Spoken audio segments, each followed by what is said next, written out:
ang tagapangalaga na sirena ng kabilugan ng buwan. Ang kwento ni Alon ay nagsimula ilang siglo na ang nakalilipas ng ang isla ay nagsimula pa lamang na tirahan ng mga tao. Mabilis na napagtanto ng mga mangingisda na unang nanirahan doon ang mga panganib ng nakapalibot sa tubig. Ang mga bagyo ay madalas na dumarating ng walang babala at maraming buhay ang nawala sa hindi nagpapatawad sa dagat. Isang nakamamatay na araw, habang humahagupit ang isang malakas na bagyo, isang mangingisdang nagngangalang Mang Juan ang inabot sa nakamamatay na pagkakahawak nito. Inihagis ng mga alon ang kanyang maliit na bangka na parang dahon sa hangin. Nang akala niya ay nawala na ang lahat ng pag-asa, isang magandang nilalang ang lumabas sa kailaliman. Sa kumikinang nakaliskis at mahaba at umaagos na buhok, lumitaw si Alon sa tabi ng kanyang bangka. Ang kanyang presensya ay nagpakalma sa bagyo at sa banayad na pagpindot, ligtas niyang ginabayan si Mang Juan pabalik sa Pampang. Mabilis na kumalat sa isla ang balita tungkol sa mahimalang pagliligtas na ito. Mula sa araw na iyon, si Alon ay kilala bilang tagapagligtas ng mga mangingisda. Marami sa mga nakipagsapalaran sa dagat ay nag-iiwan ng mga handog at panalangin para sa kanyang proteksyon. Tapat sa kanyang kalikasan, patuloy na binabantayan ni Alon ang mga mangingisda, ginagabayan sila sa mga bagyo at dinala sila sa masaganang lugar ng pangingisda. Ang sumpa ng kabilugan ng buwan. Gayunpaman, ang kwento ni Alon ay hindi lamang isa sa kabutihan. Mayroong ding isang mas madilim na bahagi sa kanyang kwento, isa na doon kapag kabilugan ng buwan. Sinasabing sa mga gabi ng kabilugan ng buwan, si Alon ay dumaranas ng nakakatakot na pagbabago. Ang kanyang magiliw na pag-uugali ay kumukupas, napalitan ng isang ligaw, hindi mapigil na galit.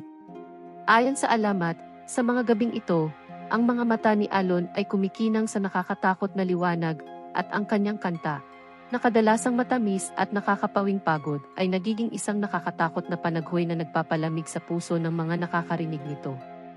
Anumang barko na tumatawid sa kanyang landas sa mga gabing ito ay naharap sa kanyang galit. Si Alon ay umaatake ng may kabangisan na kabaliktaran sa kanyang karaniwang katangian. Ang kanyang laway ay sinasabing naglalaman ng nakamamatay na lason na kayang pumatay kahit na ang pinakamatigas na mandaragat. Ang mga taga-isla ay nagkukwento tungkol sa mga barkong natagpuang naaanod. Ang kanilang mga tauhan ay misteryosong namatay na walang tanda ng pakikipagdigma maliban sa mga marka ng galit ni Alon. Binabalaan ng mga magulang ang kanilang mga anak na huwag makipagsapalaran malapit sa dagat sa gabi ng kabilugan ng buwan, dahil sa takot na mapukaw ang nakamamatay na galit ni Alon. Ang dalisay at walang takot na puso. Gayunpaman, sa gitna ng mga kwento ng kakilakilabot, mayroong isang kislap ng pag-asa. Ang mga matatanda ng isla ay nagsasalita tungkol sa isang sinaunang propesya, isang manghuhula tungkol sa isang taong may dalisay at walang takot na puso na maaaring basagin ang sumpa ni Alon. Ang individual na ito, sinasabing, ay dapat kusang humarap kay Alon sa panahon ng kanyang pagbabago, na hindi nagpapakita ng takot at nag-aalay ng kanilang puso ng buong katapatan. Sa loob ng maraming henerasyon, marami ang sumubok na tuparin ang propesya na ito, sa paniniwalang maililigtas nila si Alon at wakasan ang kanyang pagdurusa. Ngunit walang nagtagumpay. Ang hamon ay nangyayari ng hindi lamang katapangan, ngunit isang pusong walang bahid ng anumang takot o mali siya, isang gawaing mas madaling sabihin kaysa gawin. Isang bagong pag-asa. Isang araw, isang kabataang lalaki na nagngangalang Tomas, nakilala sa kanyang hindi natitinag na kabaitan at katapangan, ay nagpasya na tanggapin ang hamon. Lumaki si Tomas na nakikinig sa mga kwento ni Alon at nakadama ng matinding pakikiramay sa kanyang kalagayan. Habang papalapit ang kabilugan ng buwan, inihanda ni Tomas ang sarili, hindi ng sandata o baluti, kundi ng pusong puno ng pag-asa at habag.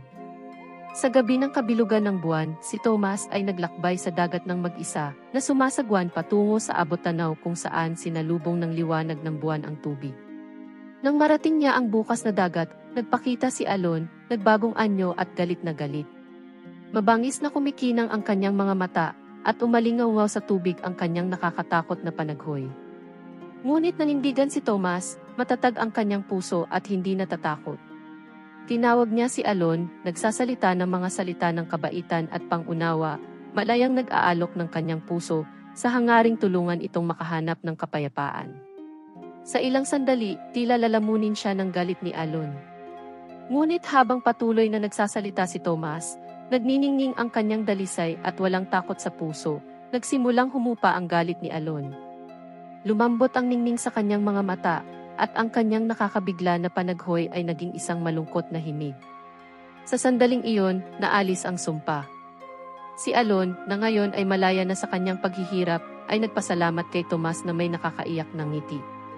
Ang dagat sa kanilang paligid ay huminahon, at isang pakiramdam ng kapayapaan ang namuo sa ibabaw ng tubig. Bumalik si Tomas sa isla bilang isang bayani, hindi para talunin ang isang halimaw, kundi para sa pagliligtas ng isang kaluluwa. Ang pamana ni Alon. Mula sa araw na iyon, patuloy na pinoprotektahan ni Alon ang mga mangingisda, ngunit ang sumpa ng kabilugan ng buwan ay wala na. Ang mga taga-isla ay nagtayo ng isang dambana sa kanyang karangalan, isang paalala ng kanyang kabutihan sa kalikasan at ang katapangan ng mga taong nangahas na harapin ang hindi alam. Ang kwento ni Alon, ang Islang Sirena, ay nananatiling isang itinatangi na kwento sa mga naninirahan sa isla.